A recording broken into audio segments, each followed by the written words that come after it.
Greetings Indie Warriors and welcome to I Dream of Indie, your source for all the latest indie game news, reviews, and previews. Boy, did July fly by. We are already heading into August, and thankfully it looks like it's going to be an amazing month for indie games, kicking things off with the adorable platformer FROGUN. FROGUN goes for that wonderful PS1 N64 aesthetic, and quite successfully. This art style almost reminds me of Mega Man Legends. Lead character Renata's parents have gone off on a dangerous expedition, not yet to return, and now it's up to you to grab your trusty FROGUN and go rescue them. It also looks like FROGUN will not be light on content, with tons of pixelated levels to explore, levers to flip, giant bosses to battle, collectibles. I sure hope I don't croak before FROGUN launches in just a few days. We are still a few months off from spooky season, but that's not going to stop the Mortuary Assistant from launching on August 2nd. Having recently acquired a rather disturbing degree, it's off to Riverfield's Mortuary for training. Looks like there'll be plenty of jump scares in this one as you unravel the mysteries and try to survive this supernatural horror adventure. Up next, coming to all major consoles, we have arcade shooter Afterwave Downfall. A strange meteorite has been unleashed on the world, causing a giant flood, and now it's up to you to figure out what's going on. The game will feature 6 unique battleships that all contain their own abilities, 10 stages to play through, and a 3D cartoon-like aesthetic. And oh yes, local co-op. Can't wait to dive in. Who could forget the 80s? Big hair, rock and roll, sex, drugs, baby, the whole thing. From the creators of Everlasting Summer, we have a brand new visual novel, Love, Money, Rock and Roll. 3 things I'm all about. Well, not so much the money. This game promises an emotionally driven rock and roll story featuring 4 different female characters with several different endings, over 100 backgrounds, 5 hours of music, if not more, a massive script, and fully animated backgrounds and sprite work. Rock and roll lives. Hey Beavis, he said hard. No, up next is Hard West 2. Taking place in the American West, this game comes from developer Ice Code Games and publisher Good Shepherd Entertainment and is a turn-based strategy title. You'll of course be playing as a grizzled outlaw, but you'll also have a posse that tags along with you. This game actually seems rather deep, with a poker card game system built into it, as well as loyalty points that can be used to unlock new skills. I'm not the best strategy player, so hopefully this one won't be too hard when it launches on August 4th. What happens when you mix arcade-style racing with golf? Well, you get Turbo Golf Racing, apparently. Some pretty obvious inspiration from Rocket League here, but what does this title do to stand out? It looks like this is a frantic dash to be the first one to put the ball in the hole. Yes, insert joke here. The game will feature plenty of customizable options for your vehicles, power cores, and 8-player online. I am a huge fan of golf, both in real life and in video games, and I love arcade-style racing games, so this sounds perfect. Let's take a trip to Camp Candy. No, this is Camp Canyonwood. This building management game comes from developer Deli Interactive and the great publisher Graffiti Games. It looks so adorable. You'll be playing as the camp counselor as strange happenings begin all around you. You'll of course need to take care of all of the different campers, earn badges along the way, and do plenty of fishing and other fun activities. I don't know if rock collecting is gonna so much be my thing, but I do like the supernatural element to this game with the ghosts, UFOs, and other strange occurrences, so I'm excited to check it out. Early access though for now. Service please. I've been watching a ton of Chef Ramsay again. I know it's a weird addiction of mine. I just freaking love the guy. Time to play it up in this next release. This is the latest crazy kitchen simulator with some roguelite elements taking place over 15 days. Not only will you be handling all of the cooking, but 4 players can work together in this title, and you'll also be designing the restaurant, the plates that you want to serve, and more. You won't be hungry for long because this one launches on August 4th. Alright, will you be able to survive the dangerous world of Retreat to Enen? Taking place in 3600 CE, you will have to do plenty of surviving in this open world base building title. What's interesting about this one is that they're saying there's a meditation element to this title, so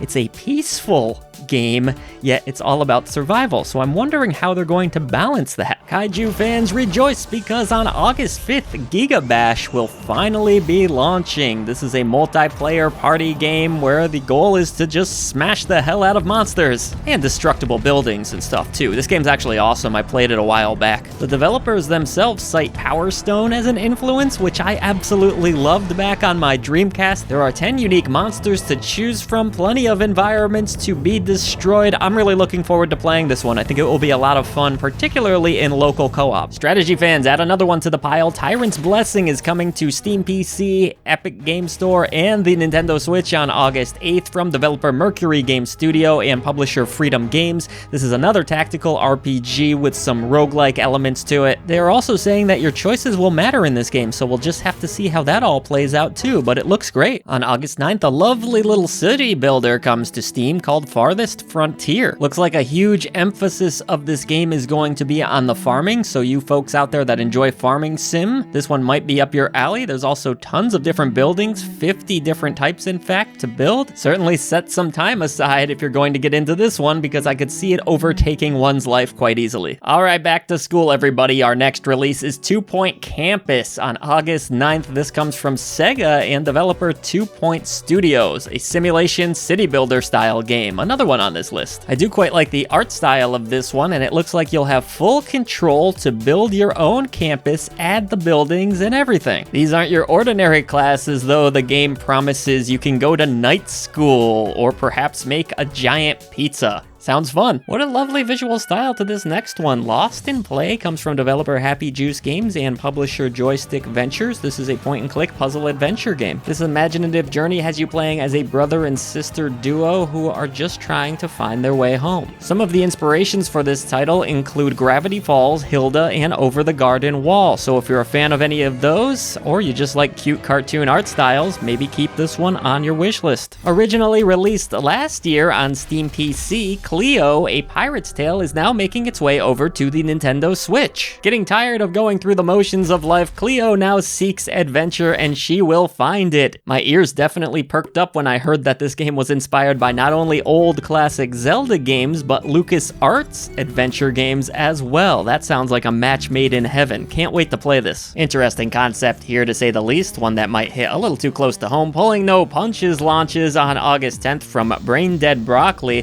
This is an action beat 'em up. I can definitely get behind the gameplay elements of it. I love beat 'em up games. You will have 4-player co-op locally, which is great, and obviously then 4 characters to choose between, all who will have their own unique unlockable movesets. And the art style, it's definitely something a little bit different. I kinda dig it. Well, releases don't get much bigger than this next one, perhaps the most exciting and anticipated indie game release of the year. Cult of the Lamb finally launches on August 11th from developer Massive Monster and publisher Devolver Digital. You'll play as a lamb that's life has been spared, and now you owe a great debt. You'll be building tons of different monuments using resources that you collect and dealing with randomly generated worlds. There are 4 regions in total to explore, and I gotta say, this game looks pretty deep for having such a cute aesthetic. Definitely excited to check it out. Let's cruise back to a time in life where everything was great for old gamer Joe. Arcade Paradise. Really been looking forward to this title. You'll actually be running a laundromat, but eventually turning it into an arcade. You'll need to keep that laundromat clean and of course unclog the toilet from time to time in order to raise funds so that you can purchase more and more arcade cabinets, and then these cabinets will hopefully rake in more dough. There's going to be over 35 arcade cabinets to collect in total, and some of these will even feature cooperative play, so you can insert that digital coin and play with some cases up to 4 players. Can't wait to relive my glory days. Paradise indeed. A lot of unique titles this month. That's why we love indie games so much. They take creative risks. Super Bullet Break is up next from developer BXide and publisher P-Cube. This is a turn-based anime card battler. Looks like a mash of different genres. This takes place in a fantasy online world, with your goal being to collect over 160 bullets using a variety of different characters. The game also features 7 different maps for you to explore, and there are no microtransactions, which is good news. This next game is what they used to call me in high school. I had the sweetest backpack. This is Backpack Hero. This is certainly unique as well because, yeah, it is a deck-building roguelike game, but the gameplay revolves around how you place items within your backpack. Random generation will be a factor here. There are over 40 enemies to defeat and tons of items to collect.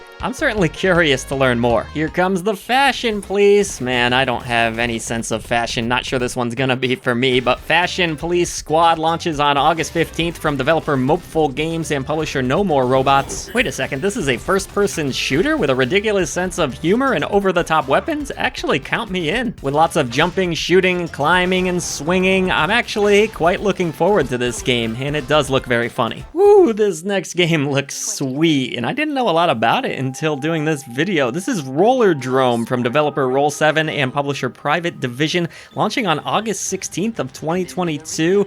Rollerdrome is a third-person shooter, but yeah, you're on roller skates and you're just going up pipes and shooting enemies, and watching all of the madness unfold in this trailer was super exciting and got me pumped to play this game. Part skater, part shooter? Definitely sign me up. I did not play the original title in this series, Blossom Tales, but Blossom Tales 2 is launching on Steam PC and the Nintendo Switch on August 16th, and I can tell you, people in our Discord are super excited about this game and absolutely loved the original. It took all of 10 seconds of watching the trailer for me to realize that I definitely want to play it, as I'm a huge fan of top-down action RPGs like Link to the Past, and this seems heavily inspired by that genre with 15 plus hours of gameplay. Oh yeah, August is looking pretty good. Whew, there is a little bit of everything releasing this month, isn't there? Hellblasters, which was previously released on Steam PC, is a bullet hell shooter that's making its way over to the Nintendo Switch. Featuring 5 stages in arcade mode and 36 in the story mode, this game will also feature a score attack mode where you can test your skills as well, and 2 different characters to play as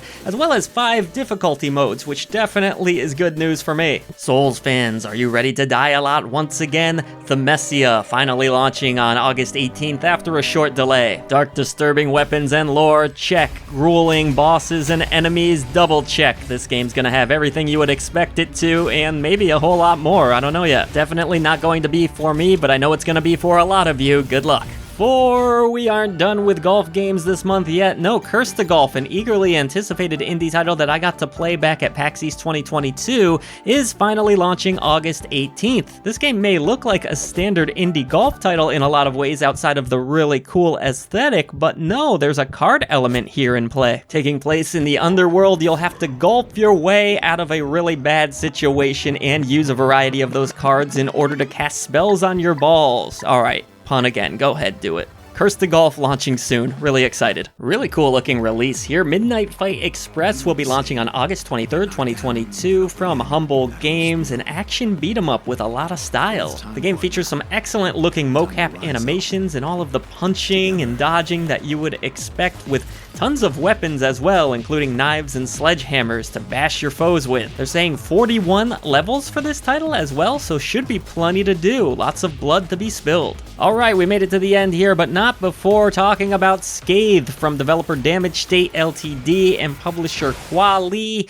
August 31st, this is a very violent and awesome looking first-person shooter with drop-in and out online co-op available, so you can go through the whole co-op campaign together. They're saying this is going to be a bullet hell first-person shooter, so oh boy, you can expect big time challenge here, but I do love the fact that at least I'll be able to do it with a friend and not die alone. So that's it for the month of August, but I say that knowing that there are tons of other indie games that are going to be releasing, so keep it tuned to I Dream of Indie for reviews of lots of these games and more upcoming releases throughout August and well beyond, bringing a voice to the voiceless ones in gaming. Thank you for all that you do for independent developers, publishers, and for I Dream of Indie. We thank you so much for supporting clickbait-free content here at I Dream of Indie. We can't possibly make it without you. We would now like to take a moment to shout out our brave indie warriors that support this channel through channel memberships. At the Indie Warriors tier, we have Bill, Adriana Amato, CJR, Julian Kolbis, Ray Lynn, Marky Mint, Dave Harp, Peekaboo, Lex Noyle, Christian Cruz, PSC, Solaru C, and Chic Geek. At the Indie Legends tier, we have Nathan Moore, Skeptism, Jen Rose, Chris Jackson, Mr. W, Blue Francis 14, The Beefarinis, Business Cody, Chiron, Jace Glover, King of the Hatch, Ophidian Mind, Lord Metroid, Seacoil, and Larkison. Thank you so much for all that you do for independent developers, publishers, and for I Dream of Indie. Everybody else head down to the description box below. Let's defeat the gaming echo chamber and bring a voice to the voiceless ones in gaming.